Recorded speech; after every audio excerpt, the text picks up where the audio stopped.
জনরব media, জনতার কথা বলে। নমস্কার, জনরব মিডিয়া থেকে শুক্লা গাঙ্গুলি। ভারতবর্ষে প্রতি 33 সেকেন্ডে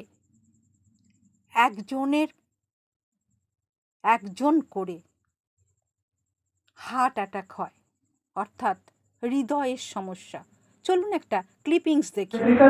left ventricle most important pumping chamber, এটা পিছন দিকে থাকে মাইট্রাল ভালভ, সামনের দিকে থাকে এওরটিক ভালভ। তো যখন হার্ট কন্ট্রাক্ট করছে, হার্টের মেন কাজ হচ্ছে পুরো ব্লাডটা বাকি শরীরের দিকে পাঠানো। তো এই ভালভটা বন্ধ থাকে, কোনো লিক হতে দেয় না। মাইট্রাল রিগার্জিটেশন মানে এই ভালভটা বন্ধ হচ্ছিল, লিক হয়ে উল্টো দিকে ব্লাডটা যাচ্ছে। তো বেসিক্যালি হার্ট ভালভের কাজ হচ্ছে একটা দরজা, যেটা ব্লাডটাকে ঠিক সময় ঠিক দিকে ফ্লো করতে দেবে আর উল্টো দিকে করতে দেবে না। যে কোনো ভালভের দুটো মেজর প্রবলেম হতে পারে। একটা হয় ওটা জুড়ে ছোট হয়ে যেতে পারে, খুলছে না, যেটাকে আমরা বলি স্টেনোসিস, বা হচ্ছে যখন বন্ধ হয়, পুরোপুরি বন্ধ হচ্ছে না আর ওটা থ্রু দিয়ে ব্লাডটা উল্টো দিকে লিক করছে, সেটাকে বলা হচ্ছে রিগার্জিটেশন। একটু শক্ত বোঝার জন্য, খুব একটা নয় প্রবাবলি। সিমটমস কি কি হতে পারে রিগার্জিটেশনে? আর ডক্টর ব্যানার্জি বললেন কি একটা সব থেকে প্রধান হচ্ছে একটা শ্বাসকষ্ট কোনো কাজ করতে গেলে, তারপরে হচ্ছে বুকে ব্যথা নিয়েও আসতে পারে, খুব তাড়াতাড়ি টায়ার্ড হয়ে যাওয়া, কোনো ব্লাডটা তো ঠিক দিকে ফ্লো করছে না, টায়ার্ড হয়ে যাবে। মাথায় যদি রক্ত চলাচল ঠিক মতো না হয় তো সামটাইম ডিজিনেস, মানে একটা অজ্ঞান হয়ে যাবো বা চোখ অন্ধকার হয়ে যাওয়া, এইরকম সিমটম নিয়ে আসতে পারে। এই ভালভের করে ইনফেকশন হওয়ার চান্স থাকে, তো ওরা জ্বর নিয়েও কখনো কখনো আসতে পারে। আরেকটা হচ্ছে খুব তাড়াতাড়ি কারণ ওয়েট বাড়ছে বা পেট ফুলে যাচ্ছে, পা ফুলে যাচ্ছে, তো ওয়াটার রিটেনশন, এটা একটা ইম্পর্টেন্ট সিমটম। আর কখনো কখনো খালি হচ্ছে বুক ধরপড় করা বা ইররেগুলার হার্টবিট, পালপিটেশন, এই নিয়ে আসতে পারে। এবারে ইম্পর্টেন্ট হচ্ছে এইগুলো অনেক কিছুতেই হতে পারে, কিন্তু এর মধ্যে একটা কারণ মাইট্রাল রিগার্জিটেশন হতে পারে, সেটা হচ্ছে ইম্পর্টেন্ট। আর আলটিমেট কনসিকুয়েন্স কি হয়, সেমনি ডক্টর ব্যানার্জি বলেন কি হার্ট ফেলিয়ার হতে পারে, অ্যারিথমিয়া বা কার্ডিয়াক অ্যারেস্ট হতে পারে, স্ট্রোক হতে পারে, হার্টের ভালভের উপরে ইনফেকশন, যেটা আমরা এন্ডোকার্ডাইটিস বলি, সেটা হতে পারে, and also death of sudden cardiac death. এইরকম অনেকজনের চেহারাটা দেখে মনে হচ্ছে এখন। আশা করছি আমরা বুঝতে পারছি। তো তিনি বললেন কি আজ পর্যন্ত মেজর ভালভ প্রবলেম মানেই ভাবা হতো কি সার্জনের কাছে যেতে হবে, সার্জন নতুন ভালভ বসিয়ে দেবে আর তারপরেই হবে।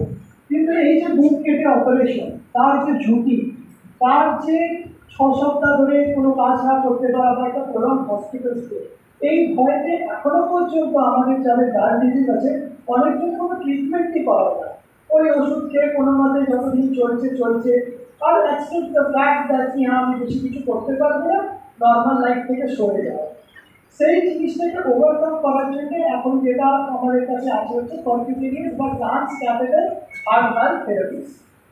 তার ভিতরে যেটা মাইট্রাল রিগার্জিটেশন বা লিকি মাইট্রাল ভালভ, এর সঙ্গে একটা পদ্ধতিকে বলা হচ্ছে mitral trans catheter H2H repair. তো এটা কিরকম ভাবে করা হয়, কোনো বুক কাটা হয়, তো তাহলে কি করে হার্টে পৌঁছানো হয়? পায়ের কাছে কুচকির কাছ দিয়ে একটা রক্তধমনী, যেটা আমরা বলি ভেন, সেটা থ্রু দিয়ে এইরকম একটা ডিভাইস, যেটা ক্লিপের মতো দেখতে, সেটাকে নিয়ে যাওয়া হয়। তো এই ডিভাইসটা বেসিক্যালি ছোট্ট এইটুকখানি থাকে, আর it is made of something call nickel আর টাইটানিয়ামের অ্যালয়, তারপরে একটা ফ্যাব্রিক কভার থাকে। পুরো জিনিসটা অত বড় দেখতে, এইরকম কুচকির পাশ দিয়ে একটা টিউবকে ঢোকানো হয়, সে রক্তধমনির ভেতর দিয়ে হার্টের ডান দিকে পৌঁছায়, যেটাকে বলা হয় রাইট এট্রিয়াম। তারপরে আন্ডার একো আর এক্সরে গাইডেন্সে আমরা একটা ছোট্ট ফুটো করে হার্টের ডান দিক থেকে বাঁ দিকে ঢুকি, যেরকম দেখা যাচ্ছে।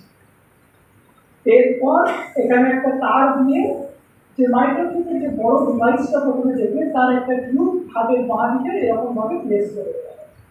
এই টিউবটা থ্রু দিয়ে আমরা একটা ক্লিপ নিয়ে যাই ইনার ফোল্ডেড পজিশন, যেটার জন্য এটা খুব ছোট্ট থাকে। ফোল্ডেড পজিশনে হাতের ভেতরে নিয়ে মাইক্রোল ভালভের সামনে আমরা ওটাকে ধরিয়ে দাঁড় করানোর পরে আস্তে আস্তে আমরা ওটা ভেরিয়াস ম্যানিভার করে মাইক্রোল ভালভের এই যে দিকটা দেখতে পাচ্ছেন উপর দিকে আসছে, সেইটা থ্রু দিয়ে ভালভের তলায় নিয়ে যাওয়া। নিয়ে যাওয়ার পরে যেখানে লিকটা আছে, এক্স্যাক্টলি যেখানে গাড়িটা ঠিক করে বন্ধ হচ্ছে না, তাই সেইখানে এই ক্লিপটাকে প্রেস করা হয়, দিয়ে আবার বন্ধ করে দেওয়া হয়। বন্ধ করে দিয়ে আমরা আবার ইনপুটে দেখি, আর এক্স্যাক্টলি অনেকটা ঠিক এই ভিডিওতে যেরকম দেখা যাচ্ছে এখনকার এক্সপার্টাইজটা আছে আমাদের, যা টেকনোলজি আছে, ঠিক এরকম দেখতে যায়। তো যদি বন্ধ করে দেখি কি আমার লিকটা পুরোপুরি চলে গেছে, তো ঠিক আছে, আমরা অ্যাকসেপ্ট করে নিই।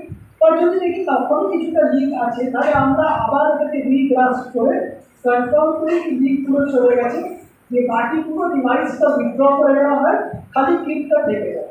তো যদি এখানে দেখেন ডান দিকে আগে এটা হচ্ছে লিক হচ্ছিল, কেন কি তারটা পুরোপুরি বন্ধ হচ্ছিল। যেটা আছে ক্লিপটা ওখানে বসিয়ে দিয়েছি, যেটার জন্য টোটালি গাছটা ভালোভাবে বন্ধ হচ্ছে, আর কোনো লিক নেই। তো এই থেরাপিটাকেই বলা হচ্ছে মাইক্রোথেরাপি। প্রসিজার এখনো পর্যন্ত হাই রিস্ক বা ভেরি হাই রিস্ক ইন্ডিভিজুয়ালসের ভেতরে করা হয়, তার সত্ত্বেও success rate of a very good result is more than 98%। 11ই এপ্রিল 2025 কলকাতা প্রেস ক্লাবে সাংবাদিক সম্মেলনে ডাক্তারবাবু বোঝালেন, কিছু বুঝতে পারিনি, সবই মাথার ওপর দিয়ে বেরিয়ে গেল। চলুন আমরা ডাক্তারবাবুর সঙ্গে একটু কথা বলি। ডাক্তারবাবু সহজ সরল ভাষায় বুঝিয়ে দিলেন।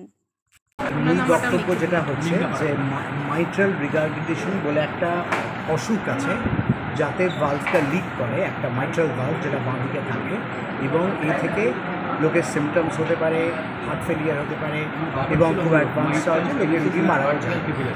এই জিনিসটা এতদিন ধরে চিকিৎসা একটাই ছিল, সেটা হচ্ছে হার্টের ভালভটাকে চেঞ্জ করা বা রিপেয়ার করা সার্জিক্যালি মানে বুক কেটে করতে হয়, করে ভালভটা চেঞ্জ করতে হয় বা রিপেয়ার করতে হয় একটা জেনারেল অ্যানেস্থেশিয়া দিয়ে। তাদের রুগীকে হসপিটালে থাকতে হয় বেশি, আর কমপ্লিকেশন রেটটাও বেশি হয়। এইবার আমাদের কাছে একটা প্রসিডিওর অ্যাভেলেবল আছে, যেটা করতে গেলে লোককে সবসময় জেনারেল অ্যানেস্থেশিয়াও দিতে হয় না, সেলেশনও করা যায়, এবং সেটা কাটাকুটির ব্যাপার নেই। পা দিয়ে একটা পায়ের ভেন দিয়ে একটা আমরা ক্যাথেটার দিয়ে বা এই যেটা লিক করছে যে ভালভটা, সেটাকে আমরা ক্লিপ করে দিতে পারি। ক্লিপ করলে আর তখন ব্লাডটা পেছন দিকে যাবে। এটাই বলে MTR, mitral mitral transcatheter edge to edge repair. এটা যেটা জিনিস দিয়ে করে, সেটা এখন একটা ভালভই এখানে পাওয়া যায়, সেই ভালভটার নাম হচ্ছে মাইট্রা ক্লিপ। সেটা হচ্ছে একটা ক্লিপ জিনিস, যেটা দিয়ে মাইট্রাল যেটা লিক হচ্ছে সেটাকে আটকানো। এই চিকিৎসায় কত খরচ পড়বে, সাধারণ মানুষের জন্য কতটা, আপনারা কতটা সুবিধা রেখেছেন? এটা তো আমার হাতে কিছু নেই, এই যে ভালভ সেটারই দাম হচ্ছে 30 লাখ টাকা। এছাড়া ধরুন পুরো বাদবাকি খরচ করতে হয়তো ম্যাক্সিমাম 2 লাখ টাকা পড়বে, অতএব হয়তো 32 লাখ টাকা হচ্ছে প্রথম খরচ। কি মেসেজ দেবেন আজকে? মেসেজ একটাই দেবো, দেখুন চিকিৎসা তো এগোচ্ছে, সায়েন্স এগোচ্ছে, নতুন জিনিস সমস্ত ডিসকভার হচ্ছে, এবং সব জিনিসই জানেন যখন প্রথম তৈরি হয় তখন দাম বেশি থাকে, আস্তে আস্তে যত পপুলার হয় এবং ইন্ডিয়ান যখন এডিশন তৈরি হবে তখন এর দাম কমবে। তবে যতক্ষণ না রুগীরা জানছে যে একটা এরকম প্রসিডিওর আছে যেখানে বুক না কেটে, স্পেশালি এল্ডারলি লোক যাদের হয়তো অপারেশনের হ্যাজার্ড অনেক বেশি, তাদের যে বেঁচে থাকার আরেকটা উপায় আছে, সেইটাই আমরা বলবো।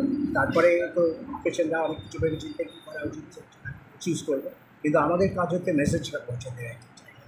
বর্তমানে এই সুবিধা কোথায় পাওয়া যাবে? আপাতত ইস্টার্ন ইন্ডিয়ায় যদি দেখেন একটা হসপিটালেই হয়, সেটা হচ্ছে অ্যাপোলো মাল্টি স্পেশালিটি হসপিটাল, এখন এখন অব্দি আর অন্য কোনো জায়গায় এটা হয় না।